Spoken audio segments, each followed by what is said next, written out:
مایوس کبھی ہوتا نہیں جس کو یقین ہے، اللہ کے گھر دیر ہے اندھیر نہیں ہے، اللہ کے گھر دیر ہے اندھیر نہیں ہے، امید کا دامن نہ کسی۔ اعوذ باللہ من الشیطان الرجیم، بسم اللہ الرحمن الرحیم۔ کما ارسلنا فیکم رسولا منکم یتلو علیکم آیاتنا ویزکیکم ویعلمکم الکتاب والحکمت ویعلمکم ما لم تکونوا تعلمون۔ اسی طرح ہم نے تمہارے درمیان ایک رسول کو مبعوث کیا، بھیجا، جو تمہیں میں سے ہے، جو تمہارے سامنے ہمارے آیات کی تلاوت کرتا ہے، ویزکیکم، اور تمہارا تزکیہ کرتا ہے، ویعلمکم الکتاب والحکمت، اور تمہیں کتاب اور حکمت کی تعلیم دیتا ہے، ویعلمکم ما لم تکونوا تعلمون، اور تمہیں ایسی باتیں بھی بتلاتا ہے جس کو تم اس سے پیشتر نہیں جانتے تھے۔ حضرت ابراہیم علیہ السلام نے اللہ رب العزت سے دو دعا کی تھی۔ پہلی دعا یہ تھی کہ اے بار الہ، اس بنا ابراہیمی کو قبول فرما لیجئے۔ نتیجے کے طور پر تحویل قبلہ کا واقعہ عمل میں آیا تھا۔ دوسری دعا یہ تھی کہ ربنا وابعث فیہم رسولا منہم، اے ہمارے پروردگار، انہی میں کا ایک رسول بھیج دیجئے۔ تو اللہ رب العزت کہہ رہا ہے کما ارسلنا فیکم، کہ جس طرح سے پہلی دعا قبول کی گئی اور تحویل قبلہ کا عمل انجام میں آیا، اسی طرح سے ہم نے حضرت ابراہیم کی دوسری دعا کو بھی قبول کر لی اور نتیجے میں نبی کریم صلی اللہ علیہ وسلم کو تمہارے درمیان مبعوث فرمایا۔ نبی کریم صلی اللہ علیہ وسلم کی آمد اور نبی کریم صلی اللہ علیہ وسلم کی بعثت ایک ایسا احسان ہے کہ جس پر اللہ رب العزت نے خود لوگوں پر احسان جتلایا۔ لقد من اللہ علی المؤمنین اذ بعث فیہم رسولا من انفسہم، تو اسی کو کہا جا کما ارسلنا فیکم رسولا منکم۔ اب آگے رسول کی ذمہ داریوں کا ذکر ہے کہ رسول کو بھیجے جانے کا مقصد کیا ہے۔ یتلو علیکم آیاتنا، سب سے پہلی چیز تلاوت آیات، جو تمہارے سامنے ہمارے آیات کی تلاوت کرے۔ وہ چیزیں جو اللہ رب العزت کی طرف سے ان پر وحی کی جاتی ہے اور جو چیزیں ان پر القاء کی جاتی ہے، ڈالی جاتی ہے ان کے نورانی دل میں، وہ چیزیں لوگوں کو آ کر سنائے۔ یتلو علیکم آیاتنا، ہمارے سامنے، تمہارے سامنے ہمارے آیات کی کیا کرے؟ تلاوت کرے۔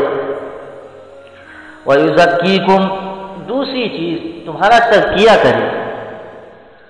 تزکیہ کہتے ہیں کہ انسان کو اچھے اخلاق پر کاربند کیا جائے اور فضائل سے آراستہ کیا جائے اور رذائل سے دور کیا جائے، یہ تزکیہ ہے۔ اور تزکیہ کا مقصد یہ ہے کہ احسان کی صفت انسان کے اندر پیدا کر دی جائے، جو احسان کے حدیث جبریل میں مذکور ہے، ایاک ان تعبد، ایاک نہیں، ان تعبد اللہ کأنک تراہ فإن لم تکن تراہ فإنہ یراک، کہ تم اللہ کی عبادت اس طور پر انجام دو کہ تمہارا یہ استحضار ہو، تمہارے ذہن میں یہ بات ہو کہ تم اللہ کو دیکھ رہے ہو، یعنی تم اس درجے پر پہنچ جاؤ۔ فإن لم تکن تراہ، اگر یہ درجہ نہ حاصل ہو سکے، فإنہ یراک، تو اللہ تو تمہیں دیکھ ہی رہا ہے۔ کم از کم ہر چیز میں اس بات کا استحضار تو ہونا ہی چاہیے کہ اللہ ہمیں دیکھ رہا ہے۔ یہ احسان کی صفت انسان کے اندر پیدا کر دی جائے۔ اخلاق کی اصلاح کا سارا مقصد یہ ہے کہ انسان کے اندر احسان کی یہ صفت پیدا کر دی جائے، اور صوفیہ نے یہ ذمہ داری اپنے سر لی ہے اور صوفیہ آج تک اس کام کو مسلسل کرتے چلے آئے ہیں۔ اخلاق ایک اہم شعبہ ہے۔ یہ خانقاہ وغیرہ میں جو جاتے ہیں لوگ صوفیہ کی طرف، مشائخین اعظام کی طرف انتساب کرتے ہیں، اس کا بڑا مقصد یہ ہے کہ انسان اپنے اخلاق کی اصلاح کر لے۔ وہ انسانی جبلتیں جو بری ہیں اس کو ایک حد تک کنٹرول کر لیا جائے تاکہ ان کی برائی کا اثر زیادہ زائد اور باہر نہ ہو۔ انسانی جبلتوں کو دبایا نہیں جا سکتا، ختم نہیں کیا جا سکتا بالکل، اس لیے کہ جبل گردت جبلت نہ گردت، پہاڑ اپنی جگہ سے ہل سکتا ہے، اخلاق اور عادت جو انسان کی ہوتی ہے وہ نہیں بدلا کرتی۔ مثلا ایک بخل کی صفت ہے، وَأُحْضِرَتِ الْأَنفُسُ الشُّحَّ بھی کہا گیا ہے، انسان کے نفس میں بخل کو پیوست کر دیا گیا ہے۔ تو اس بخل کو ایک حد تک کنٹرول کر دیا جائے کہ اس بخل کا اثر، انسان کے قبض کی صفت کا اثر زیادہ نمایاں اور ظاہر نہ ہو معاشرے پر، کہ ہر چیز میں اب جہاں خرچ کرنے کی ضرورت بھی تھی وہاں بھی انسان خرچ کرنے سے گھبرا رہا۔ تو بخل کی صفت سے انسان کو بچایا جائے، وہ حالانکہ دوسری جگہ قرآن میں کہا گیا کہ بخل کی صفت ایسی ہے، ہر ایک انسان کے اندر بخل پایا جاتا ہے، تو کچھ لوگوں کا نمایاں ہو جاتا ہے، کچھ لوگوں کا نمایاں نہیں ہوتا، تو اس بخل کی صفت کو ایک حد تک کنٹرول کر دیا جائے تاکہ بخل کی صفت اپنی برائی اور اپنے آثار زیادہ معاشرے پر نمایاں نہ کر سکے۔ تو جب انفرادی طور پر ہر فرد کے اخلاق کی الگ الگ علیحدہ طور پر اصلاح ہو جائے گی، اصلاح کا عمل انجام پا جائے گا، تو معاشرہ بھی من جملہ مجموعی طور پر بہت اچھا ہو جائے گا۔ بغیر افراد کے انفرادی اصلاح کے معاشرے کو اچھا کر دیا جائے، صرف باتیں بنا کر جلسے کر کے ان ساری چیزوں سے کچھ حاصل ہونے والا نہیں ہے۔ سب سے اہم چیز ہے کہ ہر فرد کی انفرادی اصلاح کی جائے۔ نبی کریم صلی اللہ علیہ وسلم جہاں اجتماعی خطاب فرمایا کرتے تھے تو اللہ کے رسول ہر صحابہ کو انفرادی طور پر بھی اپنے ذہن میں رکھا کرتے تھے، ہر ایک کی غیبوبت اور موجودگی کا بھی اللہ کے رسول کو علم ہوا کرتا تھا، اور اگر کوئی کبھی غائب ہو جایا کرتے تو نبی کریم صلی اللہ علیہ وسلم اس کی بابت تفتیش بھی کیا کرتے تھے۔ تو انفرادی اصلاح کے ذریعے ایک صالح معاشرہ تشکیل کیا جاتا ہے۔ بغیر انفرادی اصلاح کے اگر آپ چاہیں کہ صرف باتیں بنا کر ہم ایک اچھا معاشرہ تشکیل کر لے، کبھی نہیں ہو سکتا۔ تو دوسری چیز یزکیکم، تمہارا تزکیہ کرتے ہیں۔ تیسری چیز ہے یعلمکم الکتاب، تمہیں کتاب کی تعلیم دیتے ہیں۔ یہ پہلی چیز جو تلاوت آیات تھی اسی کو وسیع تر مفہوم میں کہا جا رہا ہے کہ تمہیں کتاب کی بھی تعلیم دیتے ہیں،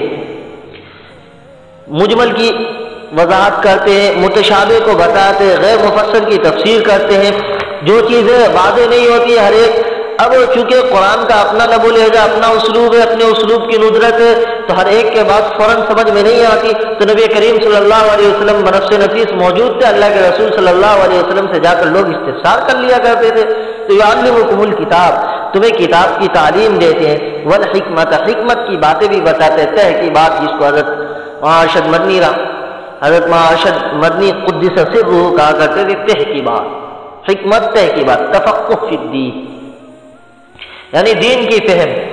وَيُعَلِّمُكُم مَّا لَمْ تَكُونُوا تَعْلَمُونَ، اور تمہیں ایسی چیزیں بھی بتلاتے ہیں جس کو تم اس سے پیش تر نہیں جانا کرتے تھے، بتاتے ہیں کہ کون کون سی چیزیں تمہارے معاشرے میں غلط ہیں، کون کون سی چیزیں بری رسم بد رسم ہے، اور کون سی چیزیں اچھی رسم ہے، اس کو باقی رہنا چاہیے۔ یعلمکم ما لم تکونوا تعلمون، اور تمہیں ایسی باتیں بھی بتلاتے ہیں جس کو تم نہیں جانتے تھے۔